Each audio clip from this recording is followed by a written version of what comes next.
ចឹង NAT គឺខាត់យើងត្រូវទៅបើកដោយសារយើងត្រូវ export ទៅកាន់អ៊ីនធឺណិតចឹងយើងត្រូវទៅបើក NAT នេះដើម្បីវាបំផ្លែងពី IP ឧទាហរណ៍ IP វាបាន 10.200 មិញចឹងមានន័យថាវាទៅអ៊ីនធឺណិតដល់ firewall នេះវាបំលែងពី 10.200 ទៅកាន់ IP ផ្សេងដែលវា access នៅក្នុងអ៊ីនធឺណិតតែនៅរឿងខាងក្រោមជាច្រើនទៀតនេះក្នុងនេះយករំទៅធ្វើរឿងច្រើនដើម្បីវាអាច access អ៊ីនធឺណិតបានចឹងណាមិនអាចថានេះឡើងអ៊ីនធឺណិតថានេះអាចឡើងអ៊ីនធឺណិតបាន automatic ទេចឹងយើងត្រូវ config ច្រើនចឹងចាត់ទុកថានេះវាដើរហើយអញ្ចឹងខ្ញុំសុំធ្វើពីក្រោមឡើងលើវិញខ្ញុំ config តានេះឲ្យឡើងអ៊ីនធឺណិតសិនណាតោះមកខ្ញុំសុំ config ទៅលើ switch វិញឲ្យវាឡើងអ៊ីនធឺណិតម្ដងយើងត្រូវធ្វើ VLAN ហើយយើង assign VLAN assign port ឲ្យត្រូវតាម VLAN ហ្នឹងអូខេអញ្ចឹងខ្ញុំសុំធ្វើការ config switch យើង right click មក open double click មកតទៅវា start នេះ start ទៀតហើយអញ្ចឹងយើង double click លើវាមក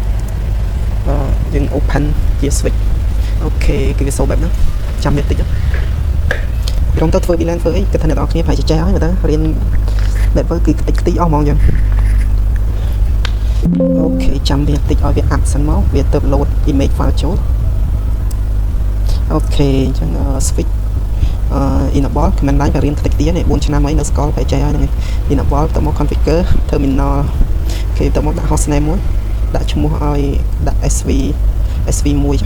SVHQ ចឹងអូខេអញ្ចឹងយើងបាន hostname មួយហើយអញ្ចឹងយើងធ្វើការ config VLAN យកមកអញ្ចឹងconfig VLAN យកមក VLAN 10 name អីគេនេះ VLAN នេះអូខេ VLAN 10ចឹងចាស់ខ្ញុំសុំដូរវាមកចេះឲ្យស្រួលតាមតំណការ10 20វាស្រួលរកពីឆ្វេងមកស្ដាំអូខេswitch អូខេ VLAN 10 name IT exit អូខេ VLAN 20 name HR អូខេ exit អូមែនអញ្ចឹងតទៅពីខ្ញុំសូមធ្វើការបង្កើត VLAN មួយទៀតអានេះជា optional ទេតែដើម្បី security យើងមិនមាន switch យើងមាន port ច្រើនកាលណាយើងបង្កើត VLAN យើង access port នេះទៅកាន់ VLAN 20 port នេះទៅកាន់ VLAN 10អញ្ចឹងអា port ទាំងប្រមាណទៀតដែលវានៅសល់អញ្ចឹងវាអត់ secure ទេអញ្ចឹងយើងគួរតែបង្កើត VLAN មួយទៀតហើយដាក់វាបញ្ចូលហើយ disable វាចូលទៅអានេះជា optional ទេតែដើម្បី security practice អញ្ចឹងខ្ញុំសូមបង្កើត VLAN មួយទៀតVLAN 20ហើយអញ្ចឹង VLAN 99ចុះname inactive អញ្ចឹងចុះ active អូខេអញ្ចឹង exit ចេញពី VLAN ហ្នឹងមកតបមកយើងត្រូវអូខេយើងត្រូវ assign port ទៅកាន់ VLAN អញ្ចឹងខ្ញុំសូម access port gigabit 0/1នេះដើម្បី access ទៅកាន់ VLAN 10អញ្ចឹង interface gigabit 0/1 switch port mode access switch port access VLAN 10 no shutdown ដើម្បីបើក port វាดูរ៉ាយមួយសិនអូខេយើងចាំសរុបក៏បានដែរអញ្ចឹងវាឡើយវាអាប់ហើយអញ្ចឹង exit ចេញវិញអញ្ចឹង set port មួយទៀត port gigabit 0/2 interface gigabit interface អូខេ interface gigabit 0/2 switch port mode access switch port access VLAN 20 no shutdown អូខេ exit ចេញមកវិញចាំ save សរុបមកមិនបាច់ចាំ save អញ្ចឹងទៅមកយើងត្រូវចូលមកកាន់ port នេះ gigabit 0/0 នេះដើម្បីដាក់វាជាត្រាំងដើម្បីអាចវា access វា cover VLAN បានច្រើនដោយសារ switch នេះវាមាន VLAN 10 VLAN 20 មានន័យថាវាមាន multi VLAN អញ្ចឹង interface ដែល connect ទៅកាន់ switch ទៅកាន់ firewall យើងត្រូវដាក់វាជាត្រាំងដើម្បីឲ្យវាអាច cover ទៅលើ VLAN ទាំងនេះបានអញ្ចឹងដាក់ត្រាំងមកត្រាំង port អូខេអញ្ចឹង port នេះគឺយើងដាក់វាជាត្រាំង port នេះខ្ញុំសូមដាក់មកក្រោមនេះឲ្យស្រួលអូខេស្រួលរកនេះតិច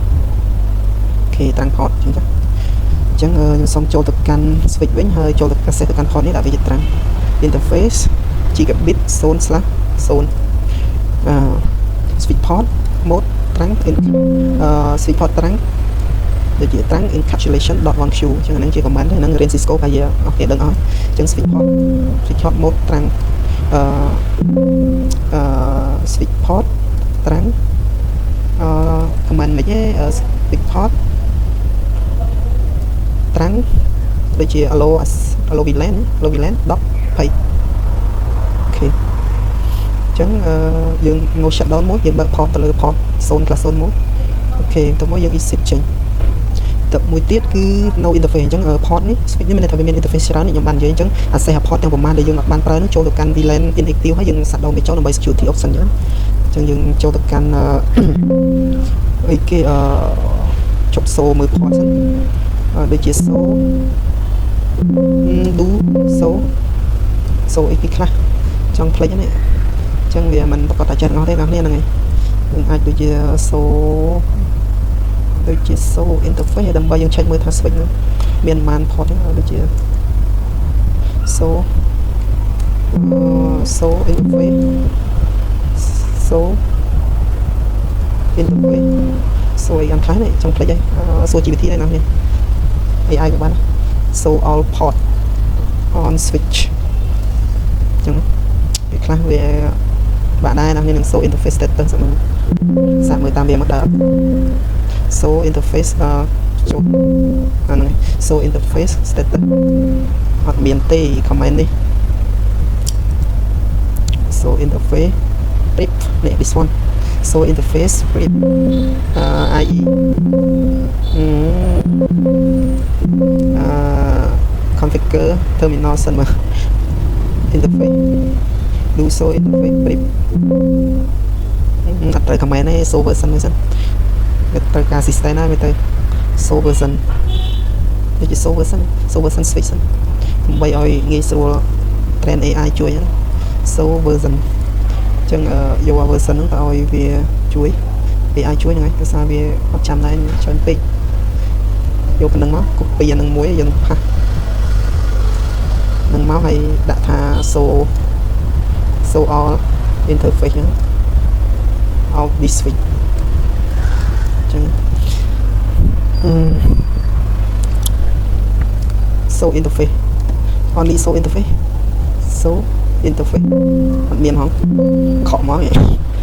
so interface status so IP interface brief so IP interface ចឹងឯងចឹងឥឡូវនេះ IP គឺនឹង interface គឺ so ហើយចឹងមានថា interface នេះអាប់អស់ហើយចឹងអាពីរនេះគឺ access VLAN អស់ហើយចឹង port 1នេះ សេទៅកាន់ IT អានេះសេទៅកាន់HR អូខេអញ្ចឹងមានន័យថាយើងសល់ទាំងប៉ុន្មាននេះ1 2 3អញ្ចឹងយើងដោនវាចោលមកយើងដាក់វាចូលមក VLAN ហើយយើងដោនវាចូលមកដើម្បី security option ហ្នឹងអញ្ចឹង gigabit 0/3 and gigabit 0/1 រហូតដល់/3អញ្ចឹងខ្ញុំសុំចូលត3ខាងនេះសិនហើយចាំអាមួយតាមក្រោយអូខេអញ្ចឹង interface configure terminal interface gigabit 0/1/1/0 rank ប្រើ rank នេះចាប់ជា rank rank 1/0 រហូតដល់0ដល់3switch port mode access switch port access VLAN inactive មិញ VLAN 9ហើយដាក់វា shut down ដើម្បីវា shut down ចូលហើយយើងនៅសល់មួយ interface ទៀតនេះ interface មួយនេះដែលយើងត្រូវចូលអូខេអញ្ចឹង exit ចេញអានឹងសិនមក interface ផាសនឹងចូលមក switch port mode access switch port mode access switch port access VLAN 9ខ shut down exit do ចឹងឲ្យវា shut down សិន do write ចឹងយើង write ចូលមួយអូខេនៅលើ level switch ដូចជាមានតែប៉ុណ្្នឹងទេ